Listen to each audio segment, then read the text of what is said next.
Hello, hello mes gars, ouais. Aujourd'hui on se retrouve pour de nouvelles vidéos. Abonnez-vous, activez la cloche de notification si ce n'est pas encore fait. Ici, on est sur l'actualité Ivoire, ouais, 100% Ivoire, mais en tout cas, un petit peu aussi de l'extérieur, disons 90% des actualités Ivoire, mais un petit peu 10% de l'extérieur aussi, car c'est hyper important aussi de savoir ce qui se passe dans le monde. Donc, si vous aimez ce genre de délire, n'hésitez pas à prendre place, c'est gratuit. Abonnez-vous. Vérifiez si la cloche est activée. Si ce n'est pas encore activé, active parce que c'est comme ça que vous recevrez des notifications une fois que je mets en ligne une nouvelle vidéo. Donc, c'est hyper important de faire ça. Ouais. J'arrête de blablater, je vous laisse découvrir la vidéo et puis on revient juste après. Ouais, ici, on est sur Asmo Babi. Ouais.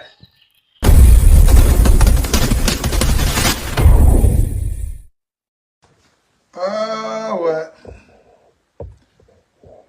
Ah, je vous avais dit ici que ils vont empoisonner nos terres. Ils vont empoisonner nos terres, ils vont nous obliger à consommer ce qu'ils vont nous proposer. Et vraiment, Dieu il est fort. Ceux qui ne croient pas en Dieu là. Moi, je me demande comment ils font même pour ne pas croire en Dieu quoi. Il y a des gens même, on leur dit Dieu existe. Et puis je le crois et dit non, Dieu n'existe pas. Tchè, Dieu il parle à quelqu'un. Et ce qu'il dit là, tu veux pas, ça se réalise. Je vous ai dit ici. J'ai dit, ils vont empoisonner vos terres. Ils vont vous dire que manioc là, on ne peut plus manger. Manioc que vous voyez là, on ne peut plus manger. Parce que manioc est dangereux. Le King a dit ça. Je n'ai même pas encore fini de finir l'année. On vient m'informer qu'effectivement manioc est en danger. Manioc, quand on mange depuis Oufou est né, Oufou Boigny, il est né en Côte d'Ivoire. Non, on mange manioc. Depuis la descente de Oufou Boigny. Mais c'est aujourd'hui là, sous l'aide d'Alassane Draman Ouattara, que manioc devient dangereux pour le peuple de Côte d'Ivoire. Aïe. Aïe.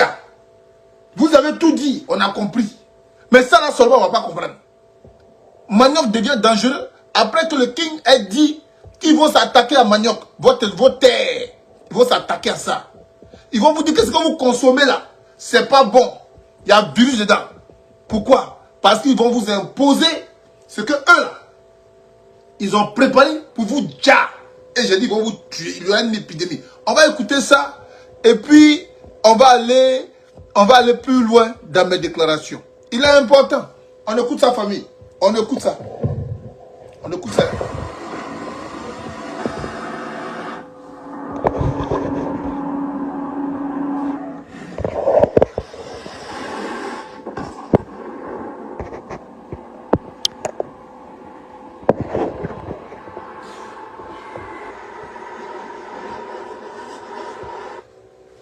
La Côte d'Ivoire est en alerte. Une souche virale d'origine ougandaise particulièrement agressive a été confirmée dans des plantations de manioc dans l'ouest du pays.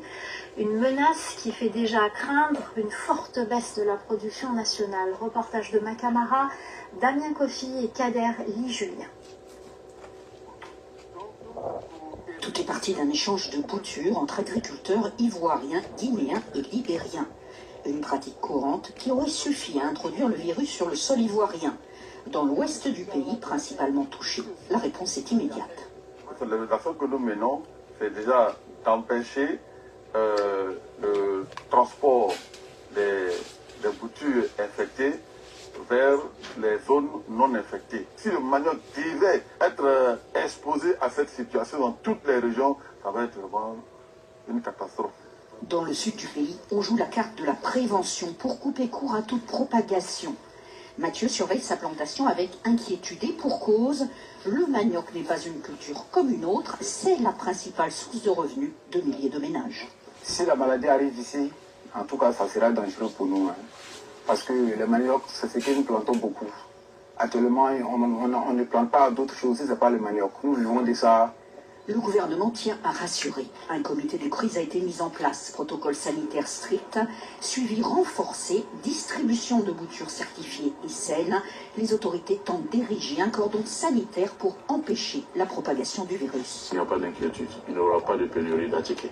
il n'y aura pas de pénurie de manioc. Ça, c'est le premier message fort que j'indique à la population. À l'ordre des producteurs, c'est vraiment de s'approvisionner vers des pépiniéristes. Donc actuellement, les distributions sont en cours pour déjà s'assurer qu'il n'y a pas de maladie. Ça c'est un. Et puis en même temps, de regarder quelles sont des actions à mettre à l'échelle et qui donnent déjà des résultats. Le manioc est au cœur de la stratégie ivoirienne de souveraineté alimentaire. Et au bout de la chaîne, l'attiéké. Récemment inscrit au patrimoine culturel immatériel de l'UNESCO, c'est une fierté nationale que la Côte d'Ivoire entend protéger.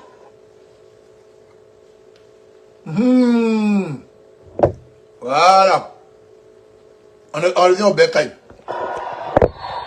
Allez, première des 2 répétitions qui attend le Portugal avant le grand mondial américain, avant d'affronter le Nigeria dans 4 jours. C'est le Chili qui se dresse. Alors, venez, on va manger. En tout temps, il dit que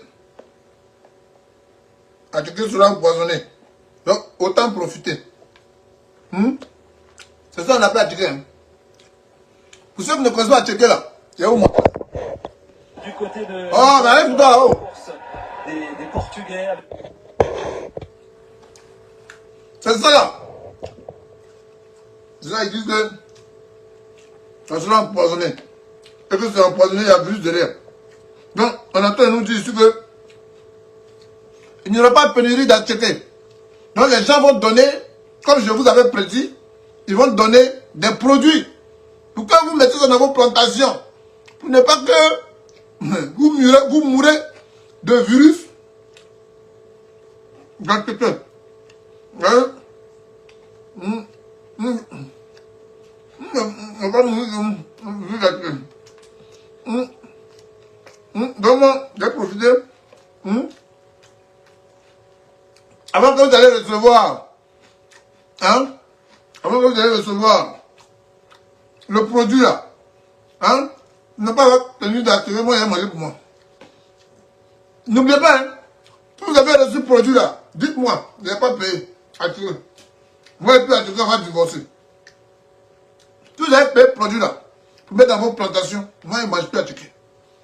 Je vous avais prévenu qu'ils vont s'attaquer à l'attiéké. Ils vont dire à l'attiéké là, c'est pas bon. Il y a un virus dedans. Quand on va dire qu'il y a un virus dedans, ils vont vous donner des produits. Pour que ces produits-là, vous allez mettre dans vos plantations. Ces produits-là, qui vont vous tuer. Et ils diront que la maladie a vraiment pris tout le pays. Ceux-là qui sont venus dire que si le virus se propage, on est foutu. Ceux à qui on a posé des questions. Mais pourquoi on ne va pas poser des questions aux gens qui sont atteints des AVC? Pourquoi on ne va pas faire des recherches, trouver des remèdes sur les personnes qui sont atteintes des AVC? Donc AVC là, ça ne tue pas. Mais qui est déjà mort du virus d'attiéké? Les gens meurent du virus de AVC. Je vous avais dit qu'il y a une maladie qui va vous cacher. Mais cette maladie sera dévastatrice. On vous cache, tout le monde sait que AVC existe. Ils vous ont dit qu'ils vont envoyer des laboratoires en Côte d'Ivoire qui vont étudier sur le virus de AVC. Quand on dit aujourd'hui, qu'est-ce qu'ils ont fait ces laboratoires-là? Où ils nous ont montré ces laboratoires. Et comment est-ce qu'on peut sensibiliser et puis reconnaître l'efficacité des remèdes qui vont sortir de ces laboratoires? Non, ce ne sont pas des laboratoires qui vont vous sauver de AVC. Ce sont des laboratoires qui vont commercialiser un produit. Un produit pour calmer ce que eux vous ont déjà injecté. Ça va vous calmer.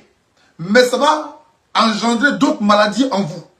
Et ces maladies-là, ils vont vous dire que ça vient de l'attiéké. Ça vient des produits que vous consommez qui sont locaux. Et ces produits locaux-là, c'est là qu'ils vont vous donner des produits pour que vous puissiez aspiéger vos produits locaux. Alors c'est eux-mêmes qui ont créé ces maladies en vous.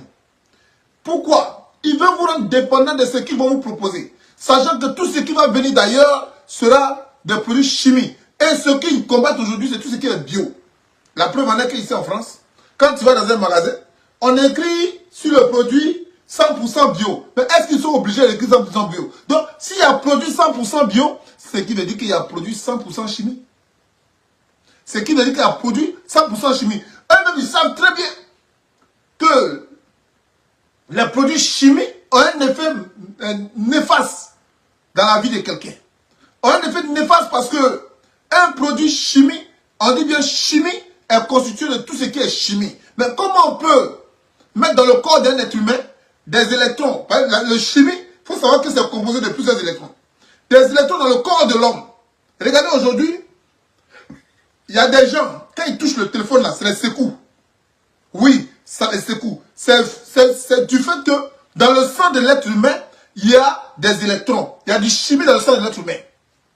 Mais ils ont déjà fait l'expérience en France. Et ils voient que leur population s'en sort avec un petit dosage. C'est-à-dire, leur mental, à l'intérieur, c'est comme des gens qu'on a téléguidés. C'est comme des gens qu'on a formatés. Allez-y à Paris, vous allez voir comment ils se comportent. Tous les Parisiens se comportent de la même sorte. C'est-à-dire, l'immoralité a pris le dessus. Un Parisien te croise dans la rue comme ça. La moindre erreur, il peut te manger. L'immoralité a pris le dessus. Ils ont le même comportement. Mais comment ça se fait que dans un pays ou dans une ville, les gens ont le même comportement? Très agressif, intolérant. Et puis, quand un Parisien te parle, tu sais même que en nous, là, il y a de la haine. Tu lui poses une question, tu veux un renseignement. Mais le renseignement que tu veux, là, il va te donner, mais avec une exactitude de mépris. Il va te donner le renseignement, mais avec une exactitude de mépris. Et il se comporte comme ça et puis il trouve que c'est normal. Pourquoi? Parce que ce qu'il consomme, c'est qu'on les a fait consommer. Parce qu'aujourd'hui, tout Parisien ne vit pas de ce qui provient de la terre direct. Non, non, non, non. Ils vivent tous de tout ce qui est magasin.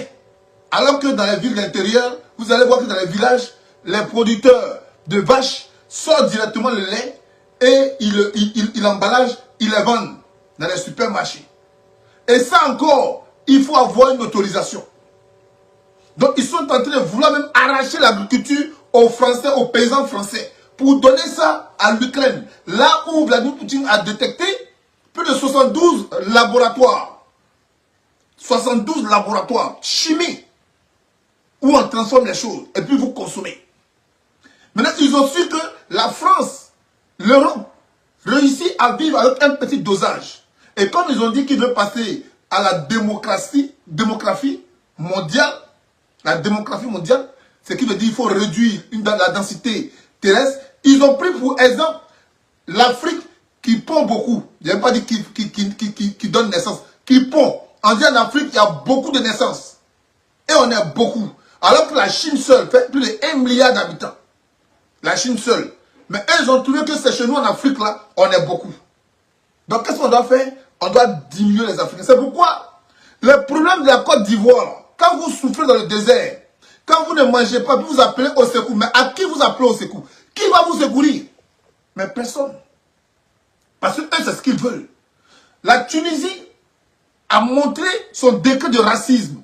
Mais quand Gbagbo était aux affaires, on a trouvé que Gbagbo était, le raciste, était celui-là qui excluait des personnes. Il n'aimait pas les Burkinabés, il n'aimait pas les Maliens, il n'aimait pas les étrangers.